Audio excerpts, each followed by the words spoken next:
Good morning. आज हम पढ़ेंगे स्थिर वैद्युतिकी। स्थिर वैद्युतिकी का मतलब होता है स्थिर आवेशों का अध्ययन। इस इकाई के अंतर्गत कुल 4 चैप्टर हैं।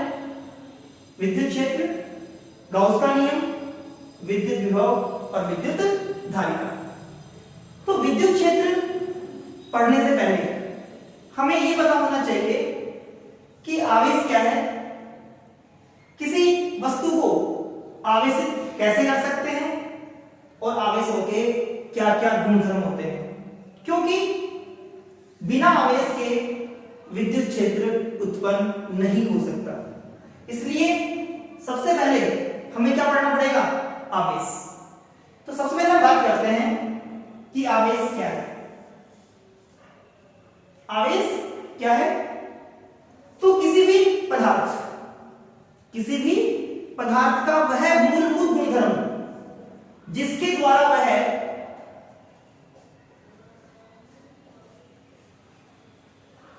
विद्युत क्षेत्र एवं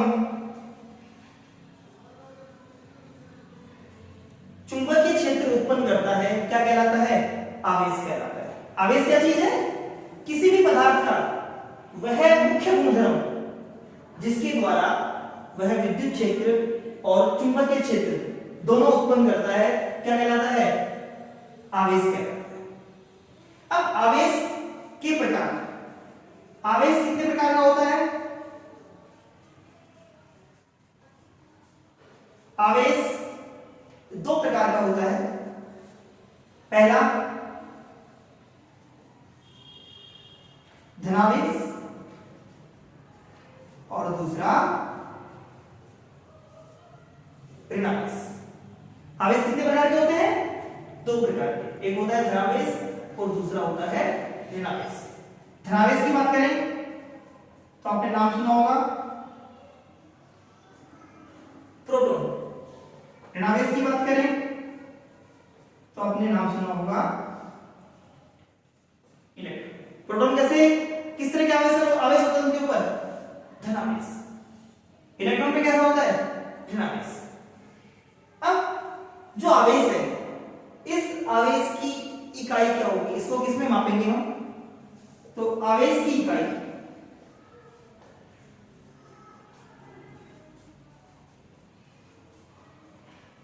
आवेश की 3 इकाई है। एसआई पद्धति में जो आवेश की इकाई होती है वो होती है कूलाम। इस कूलाम को लिखते हैं हम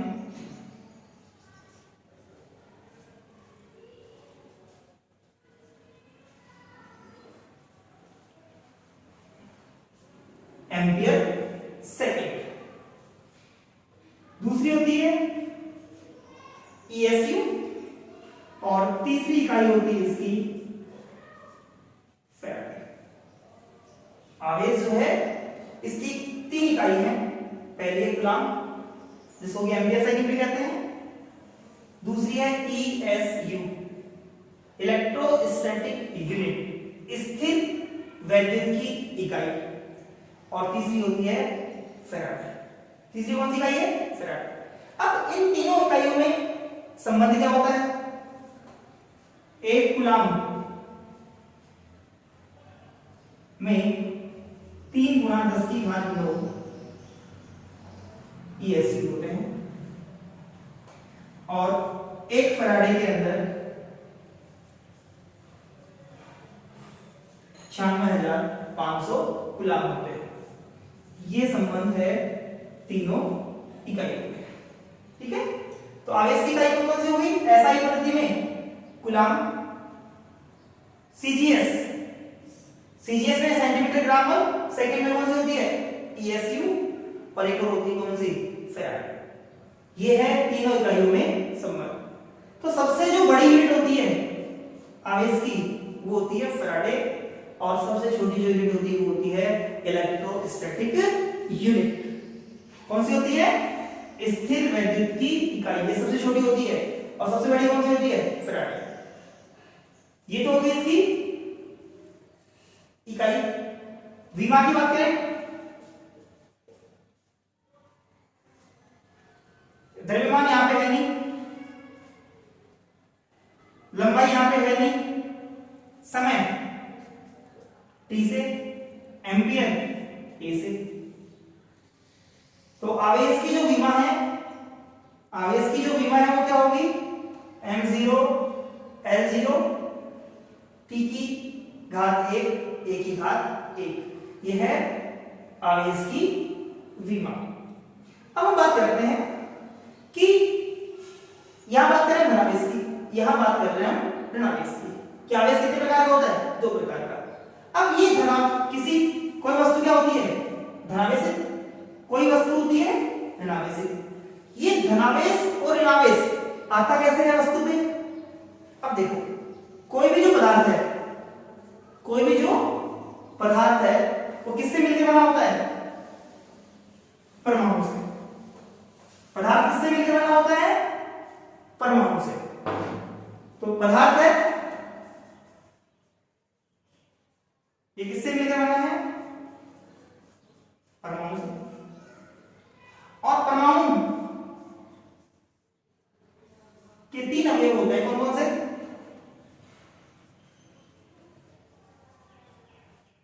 इलेक्ट्रॉन, प्रोटॉन और न्यूट्रॉन। इलेक्ट्रॉन ऋणावेशित, प्रोटॉन धनावेशित, न्यूट्रॉन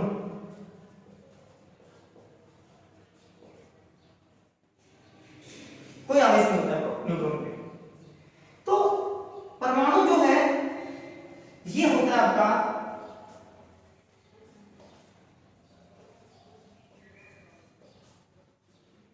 विद्युत उदासीन। परमाणु कैसा होता है, विद्युत उदासीन, मतलब इलेक्ट्रॉन ऋणावेशित, प्रोटॉन धनावेशित। तो परमाणु के अंदर जितना धनावेश होता है उतना ही क्या होता है, ऋणावेश होता है। इसका मतलब कुल आवेश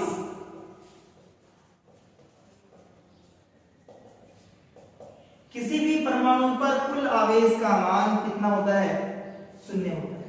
क्योंकि उसमें जितने इलेक्ट्रॉन होते हैं उतने ही प्रोटॉन होते हैं। इसका मतलब ये हुआ जितना उस पर ऋणावेश होता है उतना ही क्या होता है उस पे धन आवेश। तो कुल आवेश का मान कितना होता है, 0 होता है। अब पदार्थ बना किससे, परमाणु से। परमाणु हुआ उदासीन, इसलिए पदार्थ भी कैसा होता है, विद्युत उदासीन। अब उसके बाद उदासीन है, फिर उस पे धनावेश और ऋणावेश कैसे आया, ये इसको समझने के लिए मान लो ये कोई परमाणु है, ये नाभिक है, इसमें क्या होंगे, प्रोटॉन और न्यूट्रॉन। और इलेक्ट्रॉन इसकी भारी कक्षाओं में क्या लगा रहे हैं, चक्कर लगा रहे हैं। अब मान लो ये जो परमाणु है, इस परमाणु में 5 तो प्रोटॉन है और 5 ही क्या है, इलेक्ट्रॉन है। तो जितना धनावेश है उतना ही क्या है, ऋणावेश है। तो कुल आवेश कितना है इस पे, 0। अब मान लो किसी तरीके से आपने एक इलेक्ट्रॉन हटा दिया, एक इलेक्ट्रॉन इसमें से निकाल दिया, क्या बचा इसमें, 5 तो प्रोटॉन और इलेक्ट्रॉन कितने हो गए, 4। तो कुल धनावेश तो उतना ही है, लेकिन ऋणावेश का मान पहले से क्या हो गया, कम हो गया। तो इस पर जो आवेश आएगा कैसा आएगा, धनावेश। इसी प्रकार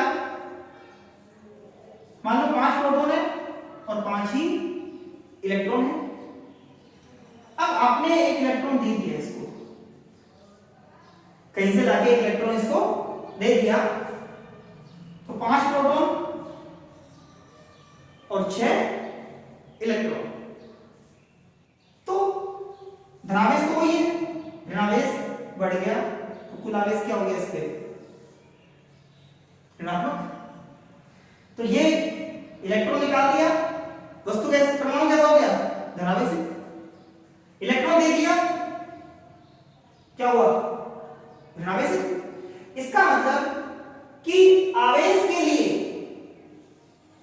आवेश के लिए कौन उत्तरदायी है?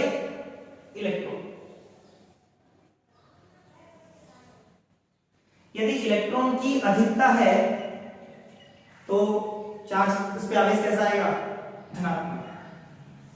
सॉरी, इलेक्ट्रॉन की न्यूनता, इलेक्ट्रॉन की न्यूनता है तो उस पे आवेश कैसा आएगा?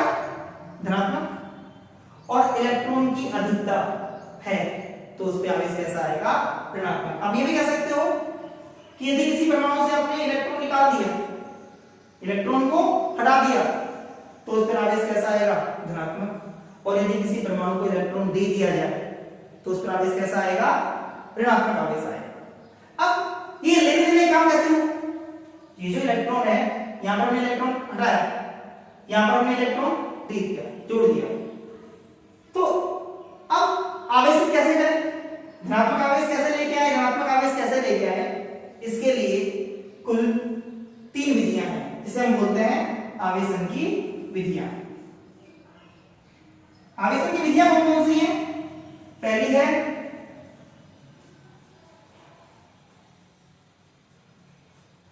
घर्षण द्वारा। दूसरी विधि कौन सी है?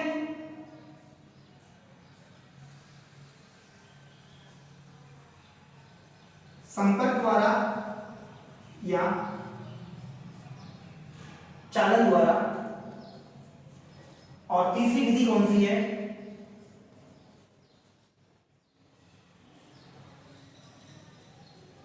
प्रेरण के द्वारा।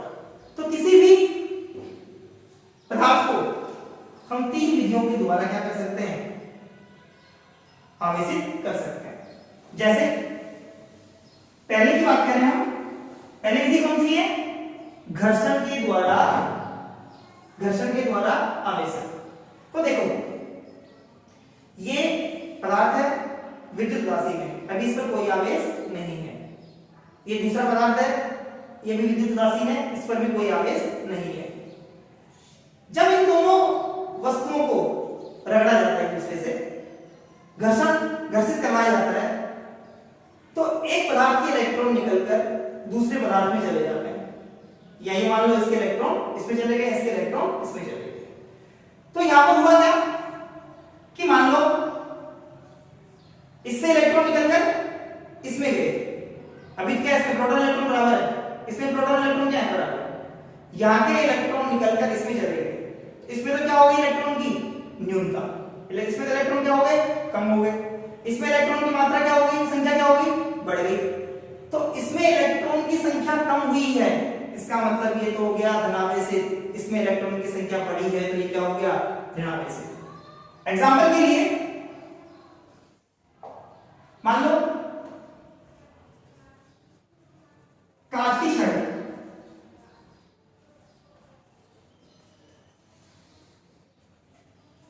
कांच की छड़ एक आपने ले लिया, रेशम का कपड़ा। जब कांच की छड़ को रेशम के कपड़े से रगड़ते हैं, ये मान लो कांच की छड़ है, रेशम कपड़ा, कांच की छड़ को रेशम के कपड़े से रगड़ा जाता है, तो कांच की छड़ से कुछ इलेक्ट्रॉन, कांच की छड़ से कुछ इलेक्ट्रॉन कहां चले जाते हैं? रेशम के कपड़े में। तो यहां पर तो इलेक्ट्रॉन की न्यूनता और यहां पर इलेक्ट्रॉन की अधिकता, इस पर आता है धनात्मक आवेश और इस पर आता है ऋणात्मक आवेश। दूसरा एक पदार्थ होता है एबोनाइट,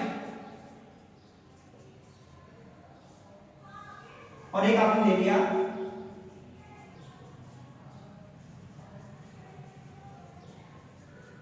बिल्ली की खाल। जब एबोनाइट की छड़ को बिल्ली की खाल से रगड़ा जाता है तो बिल्ली की खाल से कुछ इलेक्ट्रॉन एबोनाइट की छड़ में आ जाते हैं। यहां पर इलेक्ट्रॉन क्या हो गए? कम, तो ये हो जाता है आपका धनावेशित, और एबोनाइट की छड़ क्या होती है? धनावेशित। अब ये इलेक्ट्रॉन का आदान प्रदान क्यों हो रहा है? जब आप दो वस्तुओं को एक दूसरे से रगड़ते हैं, घर्षण करवाते हैं, तो क्या उत्पन्न होती है? उष्मा। क्या उत्पन्न होती है? उष्मा ऊर्जा। तो ये जो इलेक्ट्रॉन है, कांच की छड़ या रेशम कपड़े जो इलेक्ट्रॉन है, ये उस उष्मा को ग्रहण करके अपना बंध क्या कर लेते हैं, तोड़कर एक पदार्थ से दूसरे पदार्थ में क्या हो जाते हैं, स्थानांतरित हो जाते हैं। तो एक पदार्थ में तो इलेक्ट्रॉन की न्यूनता हो जाती है, दूसरे पदार्थ में इलेक्ट्रॉन की अधिकता। एक पर आ जाता है धनावेश और दूसरे पर आ जाता है ऋणावेश। तो यह है पहली विधि, कौन सी, घर्षण के द्वारा। दूसरी है संपर्क के द्वारा। संपर्क द्वारा कैसे आवेश ला सकते हैं हम? इसके लिए देखो आप कि मान लो एक ये गोला है,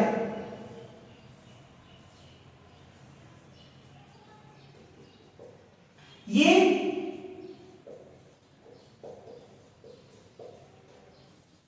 अनावेशित है, इसमें कोई आवेश नहीं है।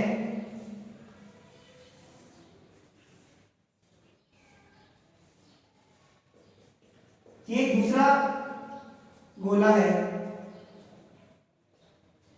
जिस पर धनावेश है, ये अनावेशित है और ये धनावेशित है। जब इन दोनों को आपस में स्पर्श करवाते हैं,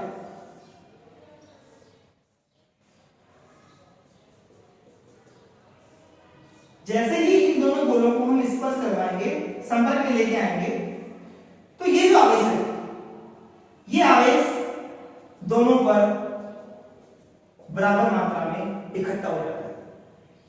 यहां पे कितने प्लस दिए मैंने, 1 2 3 4 5 6, 3 इस पर आ गए, 3 इस पे आ गए। जैसे ही दोनों गोलों को अलग करेंगे,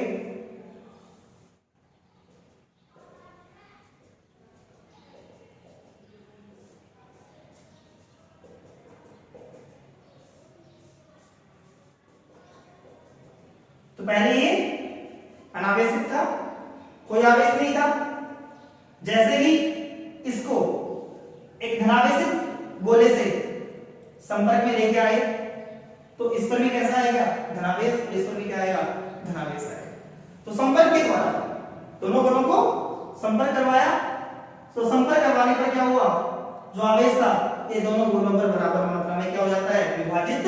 तो ध्यान रखना, जब संपर्क करवाते हैं तो दोनों, ये दो पदार्थ हैं, दो गोले हैं, तो दोनों गोलों पर उपस्थित कुल आवेश दोनों गोलों पर बराबर मात्रा में क्या हो जाता है, विभाजित हो जाता है। इसे बोलते हैं संपर्क के द्वारा, स्पर्श के द्वारा या फिर चालन के द्वारा आवेशन।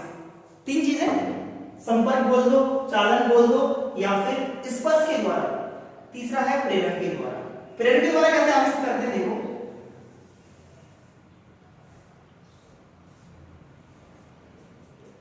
प्रेरण के द्वारा क्या, तो या फिर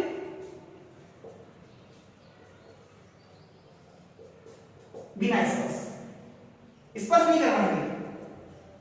अभी ये गोला कैसा है, अनावेशित। अब अनावेशित है इसका मतलब ये कि इसमें प्रोटॉन इलेक्ट्रॉन नहीं है। अनावेशित है इसका मतलब है कि इसमें प्रोटॉन और इलेक्ट्रॉन समान मात्रा में उपस्थित है।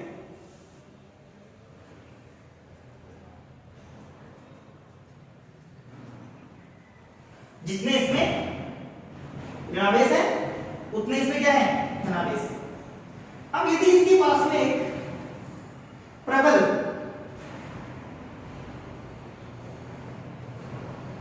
ठीक है प्रबल धनावेश लाया जाए, तो होगा क्या, ये धनावेश है, धनावेश को क्यों क्या कर लिया इसने, आकर्षित कर दिया, और धनावेश को क्या कर दिया, प्रतिकर्षित। तो ऋणावेश एक तरफ इकट्ठा हो गया और धनावेश एक तरफ इकट्ठा हो गया। अब यदि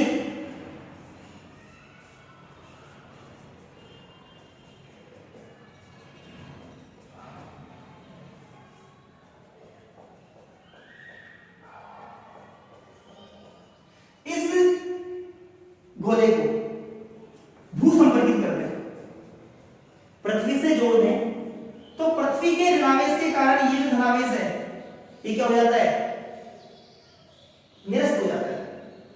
पृथ्वी के जो इलेक्ट्रॉन है उस इस धनावेश को क्या कर देते हैं, निरस्त कर देते हैं। और जैसे ही इस प्रबल धनावेश को हटा लेते हैं, इस पर कैसा आवेश रह जाता है, ऋणावेश। देखो पहले ये अनावेशित था, प्रबल धनावेश लेके आए, क्या किया, ऋणावेश को इसने आकर्षित किया, धनावेश को प्रतिकर्षित, फिर इसको भूसंपर्कित कर दिया, धनावेश कैंसिल हो गया, सिर्फ क्या बचा इस पे, ऋणावेश। तो कैसा हो गया ये, ऋणावेशित हो गया। इसे बोलते हैं प्रेरण के द्वारा बिना स्पर्श के, बिना स्पर्श करवाए। इसमें स्पर्श करवाते हैं, इसमें बिना स्पर्श के। एक और बात, इस विधि में वस्तु चालक भी हो सकती है और कुचालक भी, लेकिन इन दोनों विधियों में वस्तु का चालक होना अनिवार्य है। ध्यान रखना, घर्षण के द्वारा कुचालक या चालक कोई भी ले सकते हैं, और प्रेरण और चालन के द्वारा इन दोनों विधियों में वस्तु का चालक होना आवश्यक है। अब हम बात करते हैं आवेशों के गुणधर्म। आवेशों के प्रमुख गुणधर्म क्या क्या होते हैं? पहला होता है आवेशों की योज्यता, दूसरा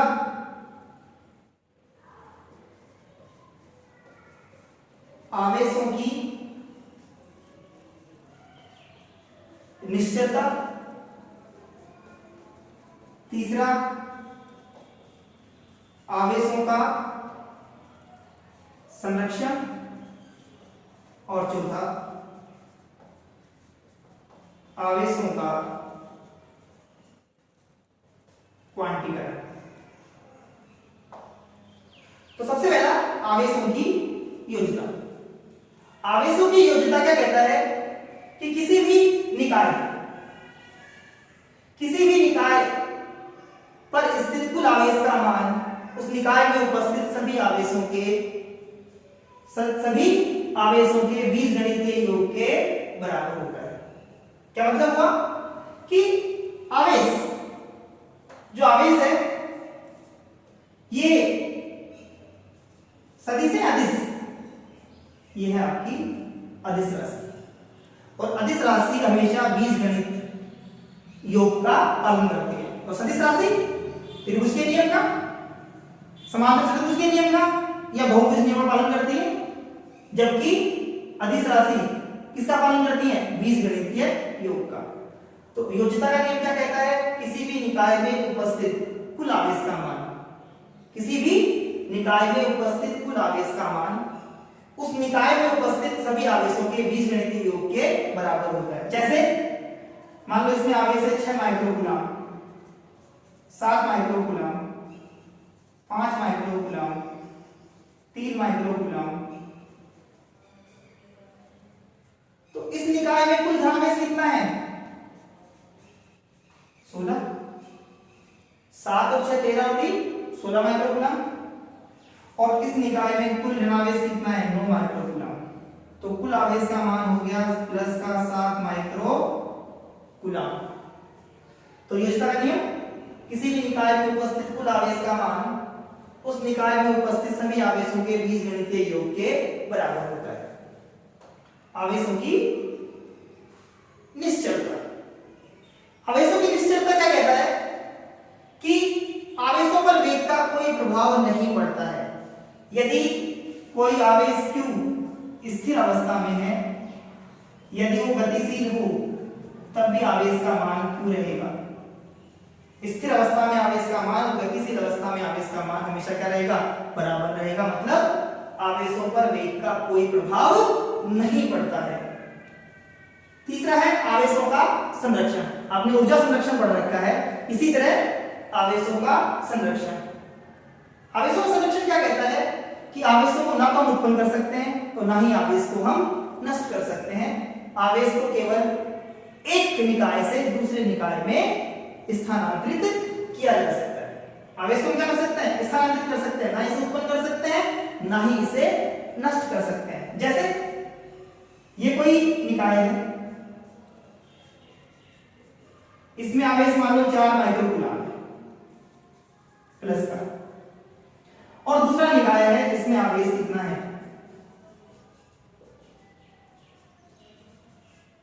दोनों निकाय में कुल आवेश कितना हो गया? 4 और 2 6 माइक्रोकूलम। अब यदि इन दोनों को संपर्क करा के और दूर कर दें तो संपर्क विधि पढ़ी अभी हमने, तो उसके अनुसार दोनों पर आवेश बराबर मात्रा में बढ़ जाएगा। इस पर आ जाएगा 3 माइक्रो कूलम और इस पर भी कितना आ जाएगा 3 माइक्रो कूलम। कुल आवेश कितना 6 माइक्रो कूलम, पहले भी 6 था और बाद में भी 6 माइक्रो कूलम। तो यहां से इसमें चला गया, लेकिन कुल आवेश का मान कितना है 6 माइक्रो कूलम। आवेश संरक्षित रहता है, आवेश को ना तो नष्ट किया और ना ही आपने पैदा किया, इसे केवल एक वस्तु से दूसरी वस्तु में क्या कर दिया स्थानांतरित कर दिया। ये बड़ा इंपॉर्टेंट है आवेशों का क्वांटीकरण।